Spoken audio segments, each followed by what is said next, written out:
What's that? Where are you when it comes? Well, I'll explain in a bit. Hey guys, Kruznikx here, back with more Final Fantasy XIV goodness. That voice you just heard was my lovely assistant, Darkfire. And we are well into patch 2.5. And actually, we are now progressing to patch 2.55, aka Before the Fall, Part 2. This is it. This is basically marking the end of a realm reborn.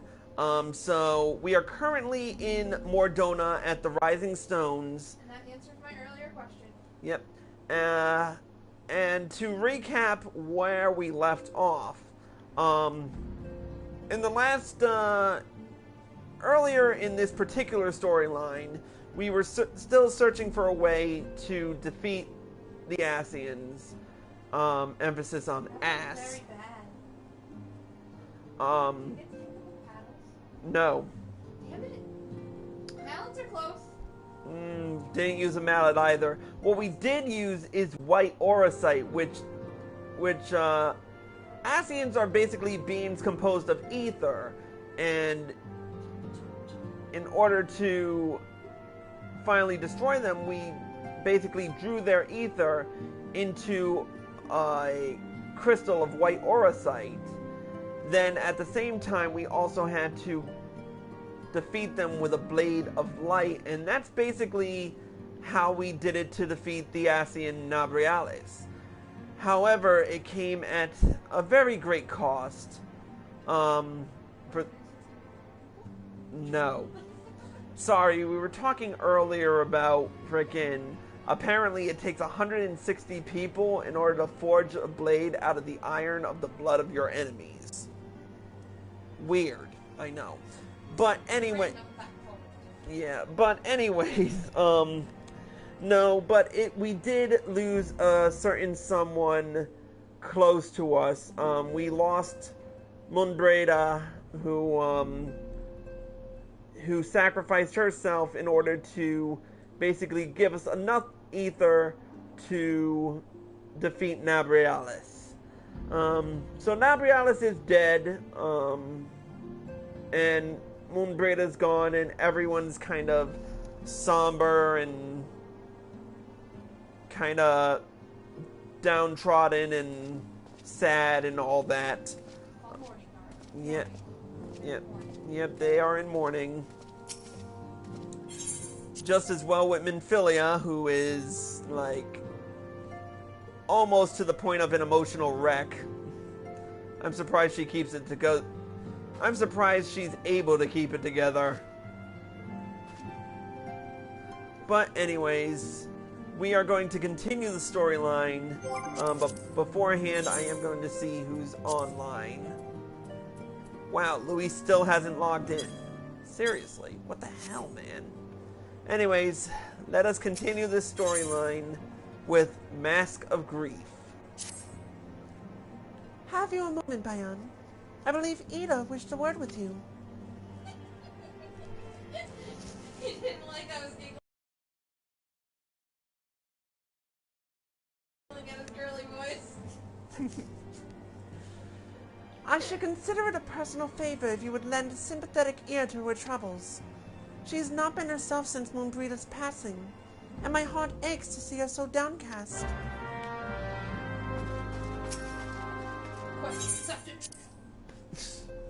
Yeah, I know. Oh, I cannot wait to get to Heaven's Ward and I don't have to hear that particular.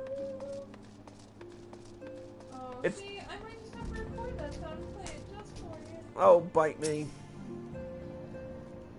I didn't mean literally, you bitch.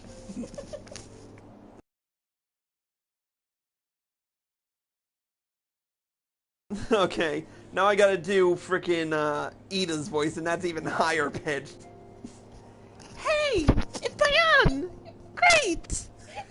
Oh, it's no use. I'm trying to stay positive, but it's just hard, you know?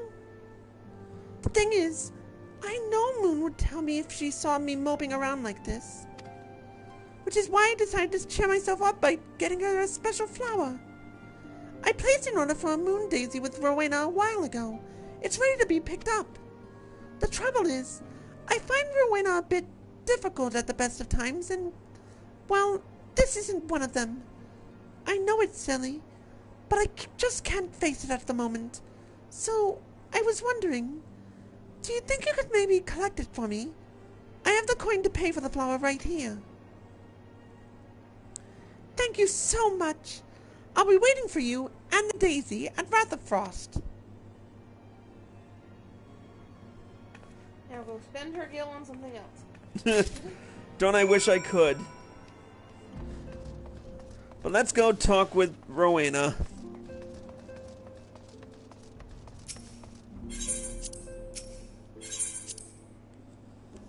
Oh, I need to sit. Ugh.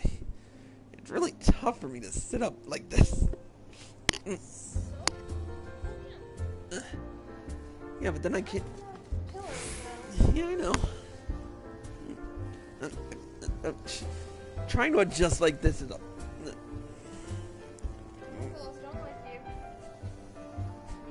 I should have brought that that chair pillow that I have. There we go. All right.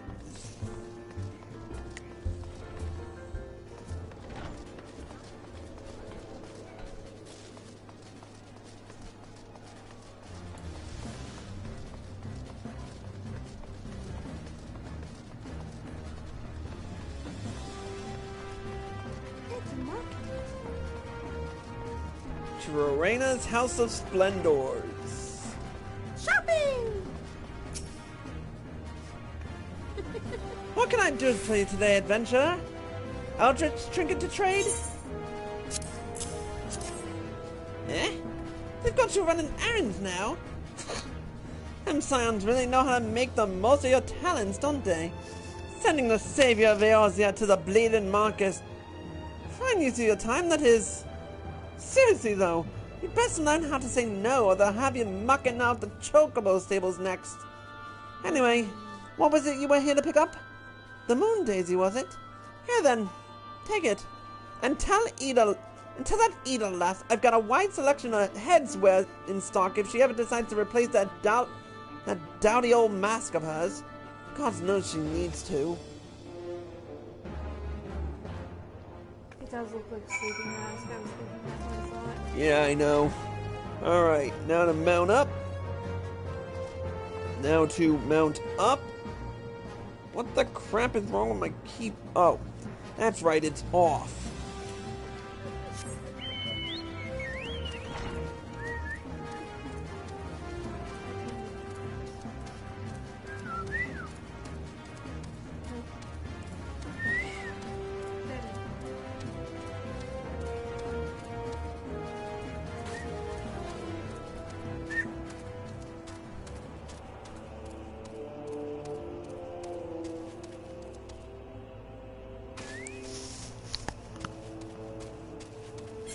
Now, this is the one part I don't like about going through Revenant's Toll and Mordona.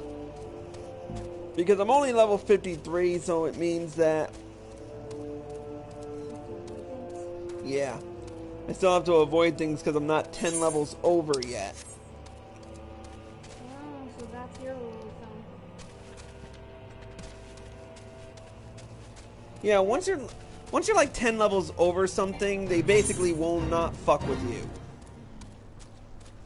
Not even enemies that basically say they're like freaking really hostile. Oh,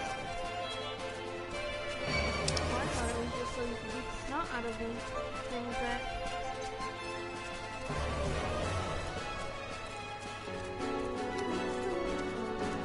Lightning sprite. It's a lightning sprite.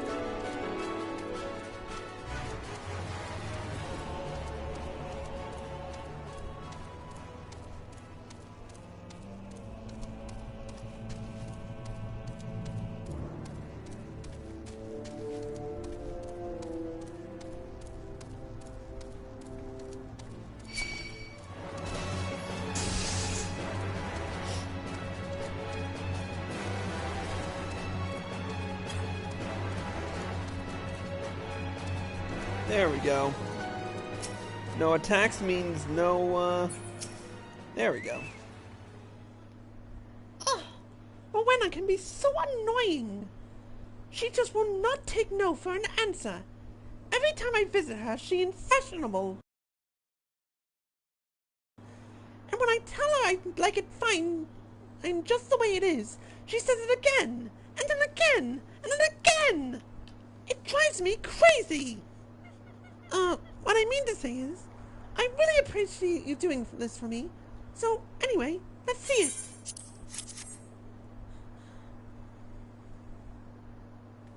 What happens if you give the daisy to somebody else? Moenbryda loved these things, you know. I hope that somewhere, somehow, she knows I'm still thinking of her. Oh, how sweet. Come on, voiceovers.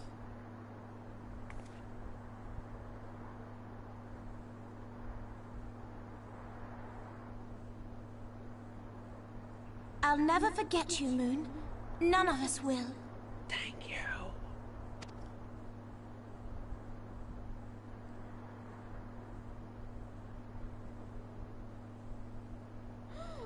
It's a dragon! The song riseth to a crescendo.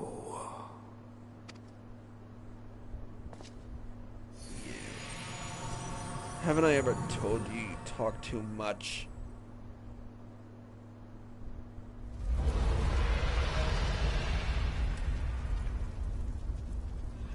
Why was she wearing a I have no idea.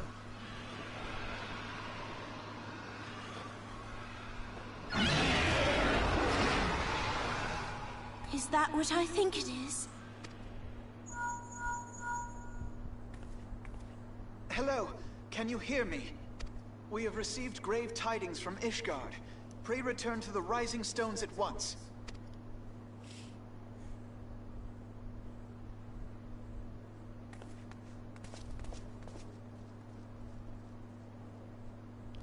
We will do so by way of teleportation. Because teleportation is fun now that you have I have 200,000 gil. Why do you have 200,000 gil?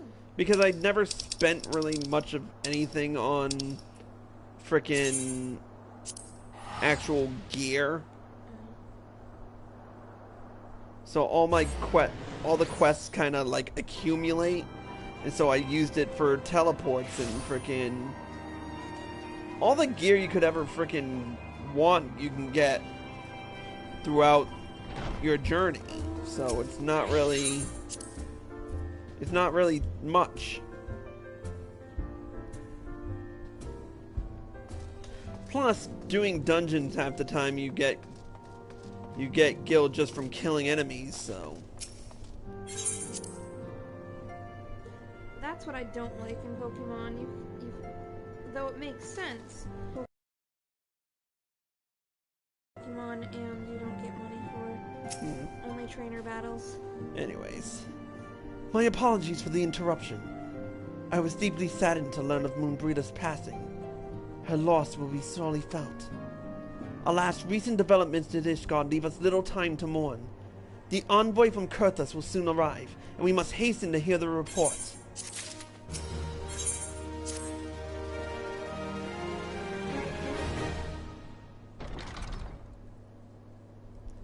The envoy is here.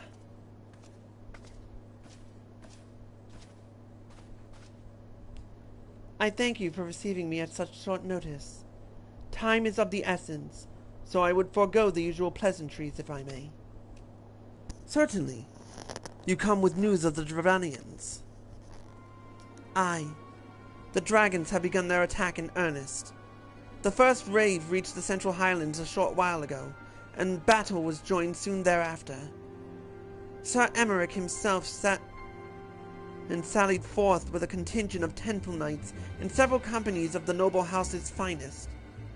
Though the beasts were ultimately forced into retreat, our victory, if such it may be called, came at the cost of many of our own. Too many.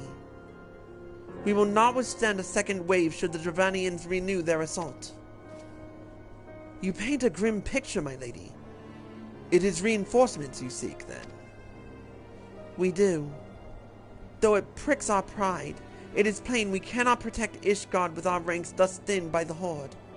Sir Emmerich would meet with you to discuss the possibility of enlisting your aid. Very well. I shall depart for Kurthus at once. I must warn you, however, that the involvement of the Crystal Braves is by no means assured. Our commitment to quelling the unrest in Ul'dah must take precedence. It is with such contingencies in mind that I must make another request. The Scions of the Seventh Dawn are known for sharing close ties with all three of the grand companies of Eorzea. Would you consent to plead our case to their leaders? Though I will gladly appeal to the grand companies on your behalf, I dare not promise a favorable reply. You need say no more.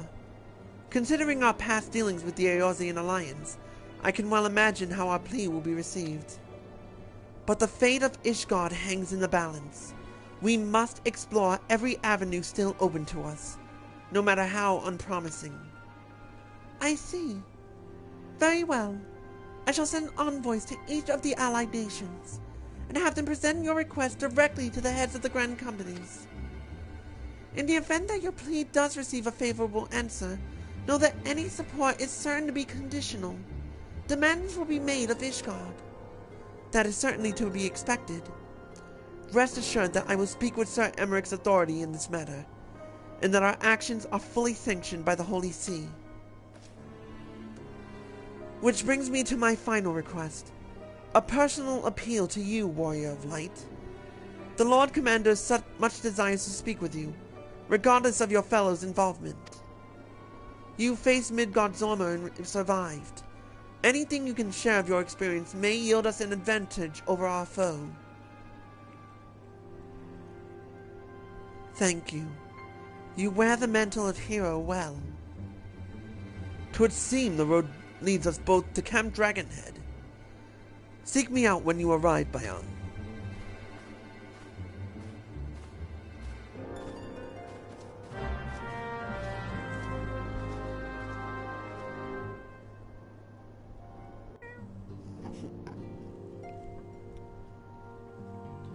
Oop, more cutscene. What do we got? Whoa! Big bridge leading up to the Holy See.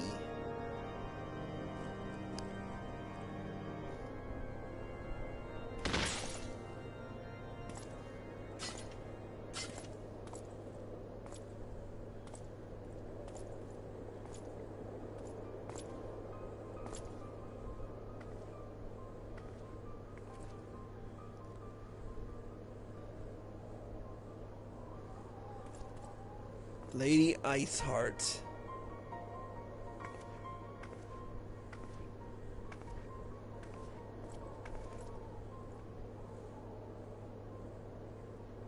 The sons must answer for their father's misdeeds. Only then will the cycle be broken.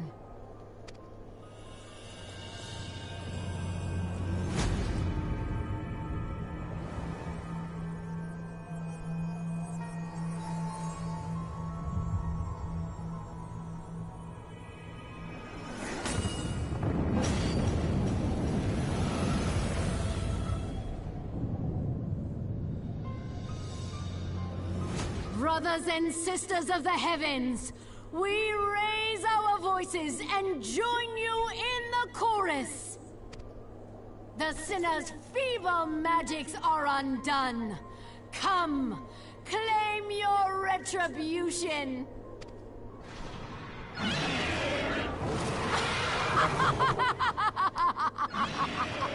Oh, that's not good. Never is that a good sign.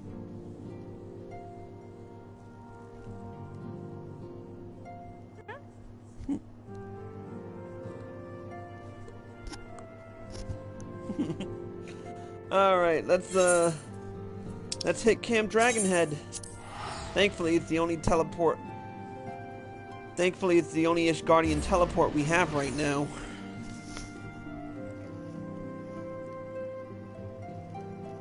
You're just enjoying the show, aren't you? Which way are we going? This way. What's that?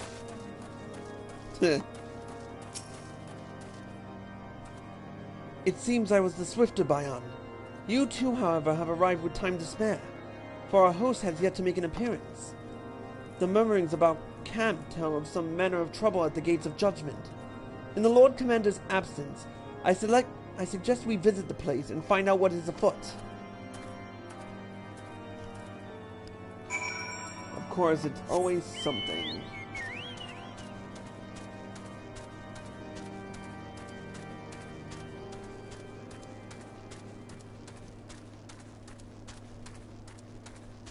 Whew.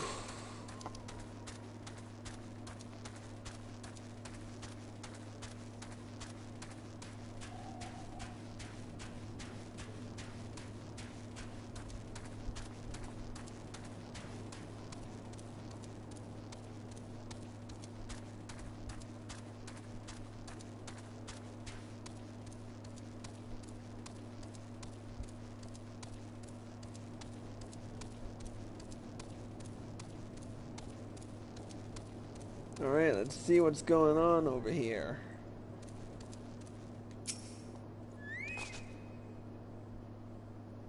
The gates of judgment are much more than these doors. They are the outermost layer of Ishgard's magical wards. If our first line of defense can be so easily shattered.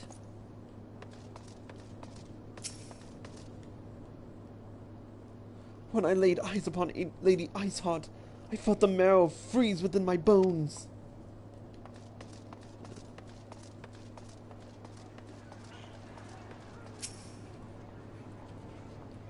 Heretic scum! How dare they meddle with our divine protections! I shall rid our nation of their blasphemy, even if it means cutting them down one by one.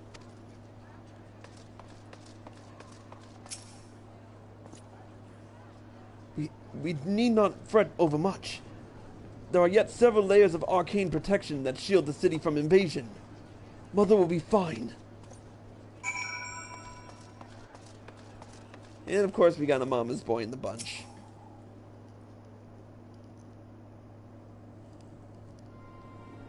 Twould seem the heretic struck the first and most telling blow against Ishgard. Scions! We expected you at Camp Dragonhead. My apologies. We chanced to hear that there had been trouble at the gates, and thought it prudent to investigate the cause. Then you have learned of the heretic's treachery. Lady Iceheart led a force of her followers against our defenders, and came close enough to dispel the first of all wars. But let us speak more of this back at camp. Sir Emmerich awaits you.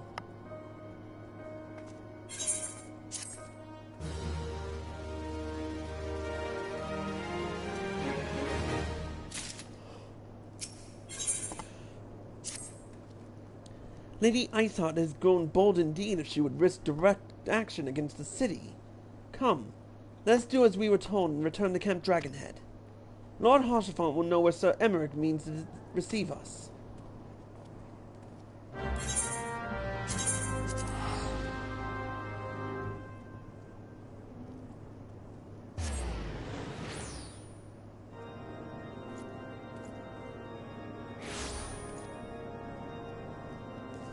Alright. Where's my boy Haurchefant? Of course, at his desk. I have this exact same desk except in crimson red. Looks better in crimson. 'Tis reassuring indeed to behold the countenance of a friend when one's homeland teeters upon the very brink of disaster. Though a single misstep could send us plunging into the abyss, your heroic presence stokes the flames of our courage within my heart. Ha! But you did not come to Dragonhead to listen to my prattling. The Lord Commander has arrived and would treat you in the intercessory.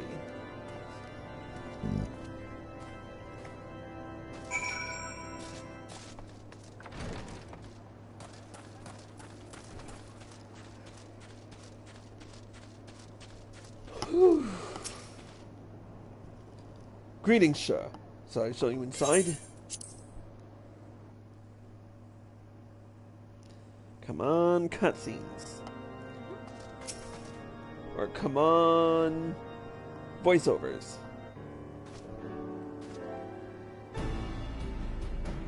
Nope. I thank you for coming with such haste, and apologize for my absence. Suffice it to say, Lady Iceheart and her heretics have much to answer for. Yes, we are but recently returned from the gates of judgment ourselves. Given the circumstances, we quite understand if you would prefer to postpone our appointed audience.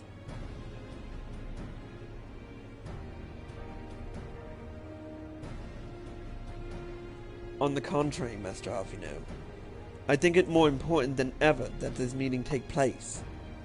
Rest assured, I shall return to my post on Ishgard's walls the moment our business is concluded. Before we move on to the subject of reinforcements, however, I would introduce you to a close friend and stalwart ally, Estinian.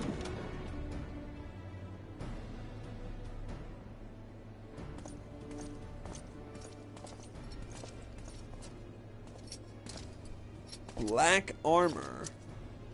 Well, someone's been taking a note out of my book.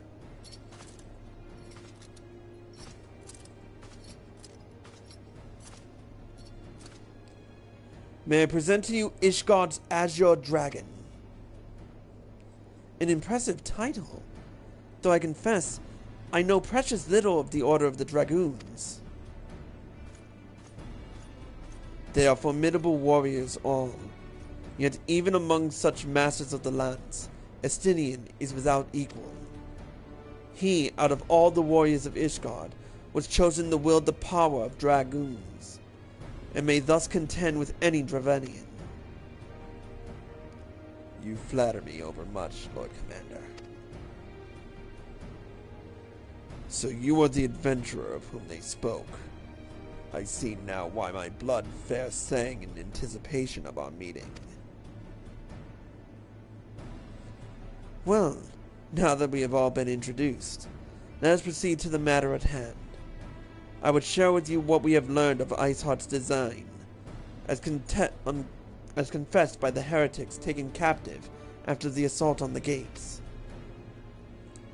'Twould seem that Lady Iceheart and the Dravanians share a common goal, the reclamation of Nidhogg's stolen eye. Nidhogg, one of the 7 great worms. His name features prominently in your nation's history. Though once defeated by the hero Ohaldrath, the beast is said to have terrorized Kurthus since Ishgard's founding. Aye, many are the scars our walls bear from Nidhogg's relentless efforts to raise the city.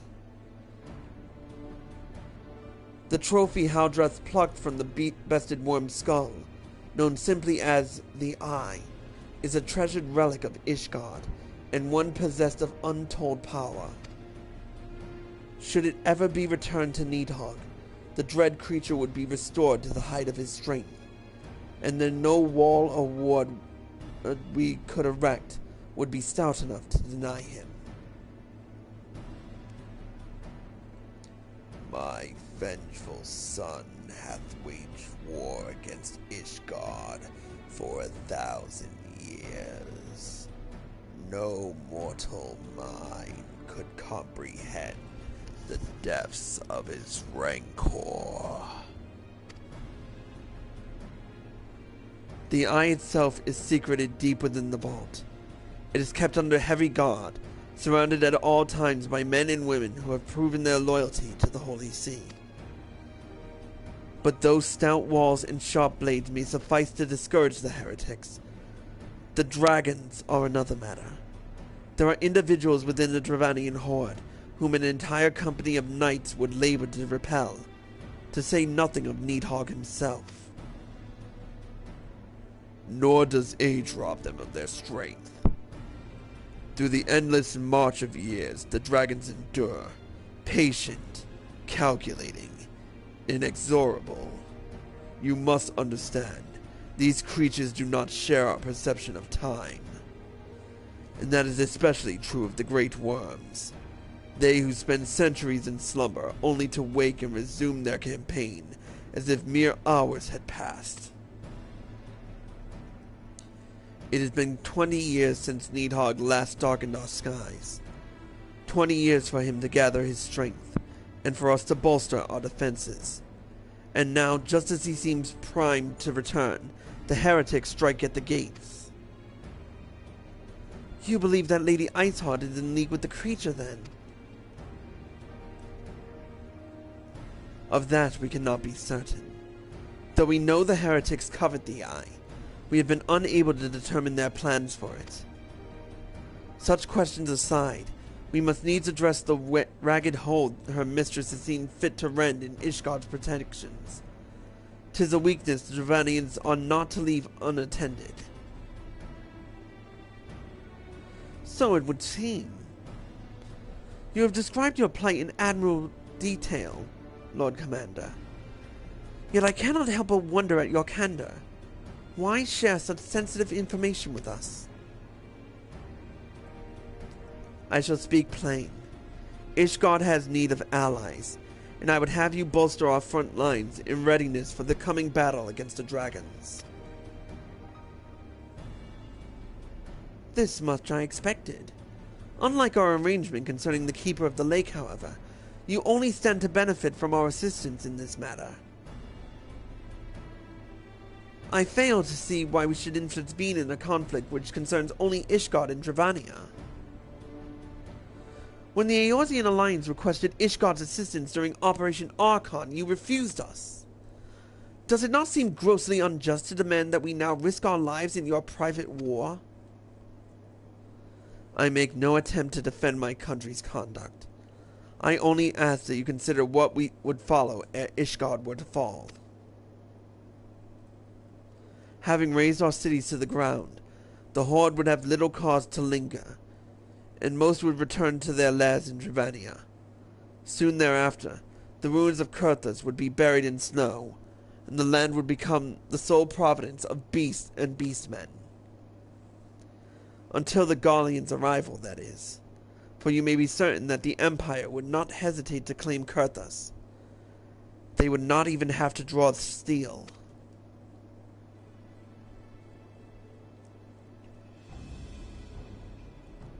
An imperial province sharing a border with Mordona. 7 hells. Ahem. Very well. We will assist you in repelling the dragons. The roar of a great worm may have shaken the firmament, but we of Eorzea will not abandon our Ishgardian brothers to face the coming horde alone. Nor did I ever think you would. Now, upon the matter of the roar. Allow me, Sir Emmerich. Through the power of the Eye, I have become the vessel of Nidhogg's strength. His essence has stolen into my very blood. Fear not. I am in full control of my faculties, I assure you, and the Eye itself is of no relevance to this tale. It is not essential that I bear it with me wheresoever I go. Its lingering influence does, however, allow me to hear Nidhogg's voice. Then the worm who roared was Nidhogg, aye. He means to hurl his horde against Danafin's collar and shatter the remaining wards that protect the city. There can be no doubt. The worm has summoned his minions to war.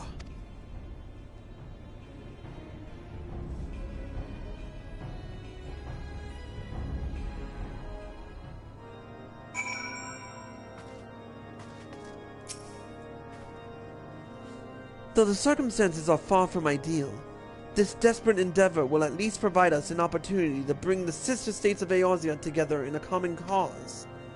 Sir Emmerich was more ruthless in his negotiations than I had anticipated. I suppose one must give no quarter when one's home is at stake. But did you see the look on his face when he formally requested our assistance? Though the Lord Commander has long campaigned for Ishgard, I suspect this softening of the Holy Sea's attitude towards foreign cooperation comes as something of a bittersweet victory. The days ahead promise to be interesting indeed.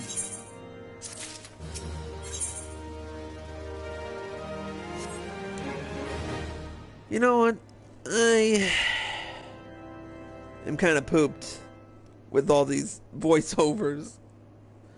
So I think I am going to call it a night with this one.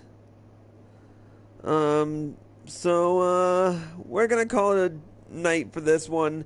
And when we return, we'll continue with more Before the Fall Part 2. Until then, with Darkfire, this has been Cruisnick X. Bye-bye. Signing out.